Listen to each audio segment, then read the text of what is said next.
வணக்கம். இண்டிகோ கழகத்தை பற்றி தான் பார்க்குறோம். இங்கிலாந்து தொழிற்சாலைக்கெல்லாம் தேவையான தொழிற்சாலை பயிரான இந்த அவுரி பயிரை வந்து இண்டிகோ பயிர்னு சொல்லுவாங்க. அதை உற்பத்தி செய்ய சொல்லி இந்திய விவசாயிகள் எல்லாத்தையுமே ரொம்ப வற்புறுத்தினாங்க. இதனால் வந்து நிறைய உணவு பற்றாக்குறை கூட இட்டு சென்றுச்சு. அதற்கான படம் தான் இது. அவுரி இண்டிகோ 1859 60 தான் இது நடந்துச்சு. வங்காளத்தில் நடந்துச்சு. கம்பெனியோட அடக்குமுறையினால இந்த சாயம் தொழில் வந்து அங்கே அதுக்கு பயன்படுத்தக்கூடிய அந்த இண்டிகோ பயிர் ரொம்ப தேவைப்பட்டனால முன்பணம் ஒன்றை வாங்கிக்கிட்டு ஏதோ சாதகமில்லாத ஒப்பந்தத்தை போட்டுட்டு அதை தான் பயிரிடணும்னு சொன்னாங்க. அதுக்கு பண்ணையர்கள் கொடுக்கக்கூடிய விலை வந்து சந்தைக்கு அது போகக்கூடிய விலையை விட ரொம்ப கம்மியாக இருந்துச்சு.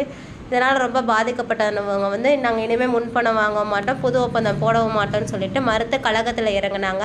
இந்த இண்டிகோ புரட்சியின் மூலமாக விவசாய பண்ணையாளர்கள் எல்லாருமே வடக்கு வங்காளத்தை விட்டு வெளியேறினாங்க. எந்த வங்காளத்தை விட்டுனா வடக்கு வங்காளத்தை விட்டு.